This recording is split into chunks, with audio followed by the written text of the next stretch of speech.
Hey guys, I wanted to go over our 2 subtraction strategies, and I'm sorry, I'm trying to film this in my house office and we're doing the best we can.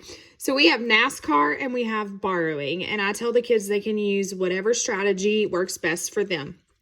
So I'm going to actually start with NASCAR, and it is a little bit more time consuming, but for some of the kids, it just makes more sense to them. And I want them to use whatever they feel most comfortable with. Eventually, I would hope that they conceptually understand borrowing because it relates to the standard algorithm for subtraction. But right now, if they choose to do NASCAR, that's fine. Now, these 2 strategies are what they need to do if they see a subtraction with mixed numbers where the first fraction listed is smaller than the second. If the first fraction's larger, then they can just subtract, similar to addition, which I did in another video. So in this case, the first thing they're going to do, and let me scoot this to where y'all can kind of see it, sorry.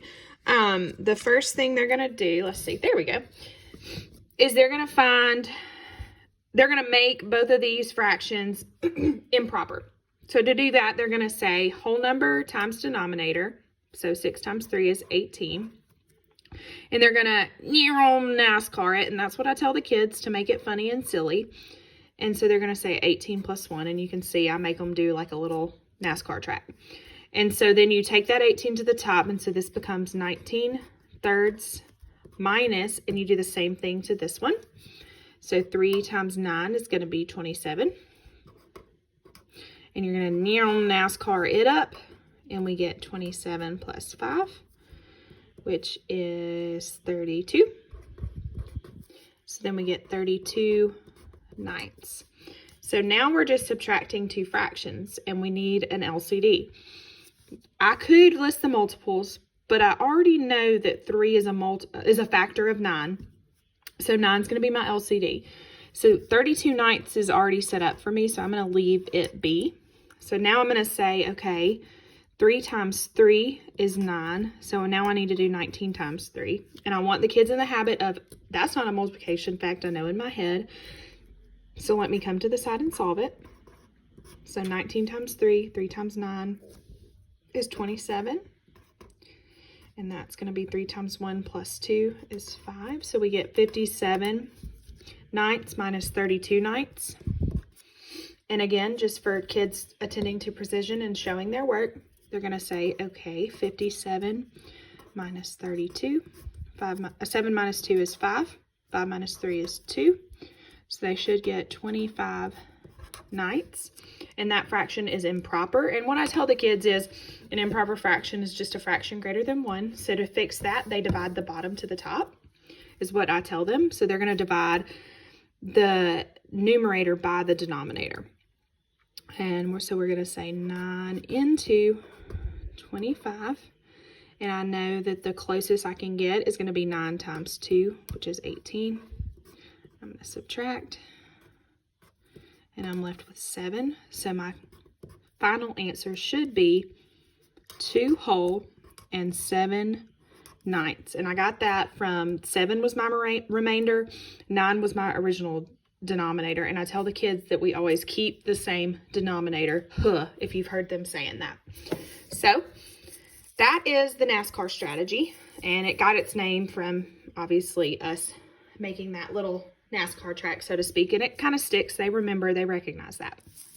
So now let's go over what I call borrowing. And I call it borrowing because it's very similar to the standard algorithm for subtraction, where you are borrowing or changing place value in order to subtract. So when you look at it this way, you're going to say, okay, I know that 1/3 is smaller than 5 ninths. So the first thing I want the kids to do is go ahead and find that least common denominator. It just makes it easier. So in this case, we've established that it's 9. So this is going to become 6 and something ninths. That's how I talk to the kids about it. And this is times 3 and times 3.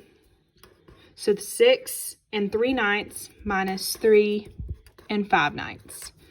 So then I can prove to the children that you can't take 5 ninths from 3 ninths without getting a negative number. And I really enforce that to them, that it is possible to subtract, but you get a negative number. Okay, and so then we go into our 6 times 9, okay? Or no, excuse me, I'm sorry, I'm confusing it to NASCAR. So now we say, okay, what can I do to make this work? So you're going to borrow, because this is the fraction that we need to sort out. This mixed number doesn't work for me right now. But I can borrow from my 6. And in this case, what I get them to think about is 1 whole is cut into 9 pieces. So 1 whole equals 9/9. And I just have them keep that in their head. So I can borrow from this 6, and the 6 can become a 5. And I'm going to give 1 whole, aka 9/9, to this fraction. And so now I'm going to say 9/9 plus, I already have 3/9 there. So this becomes 9 plus 3. So I'm going to rewrite it nice and neat. So I get 5 and 12/9 minus 3 and 5/9. And 5 minus 3 now is 2. 12 minus 5 is 7/9. And you can see my answers match. And I know I can't simplify this because 7 is a prime number and 7 can't go into 9. And so they don't have any common factors. And so that's my simplest answer. So if you have any questions, just shoot me an email.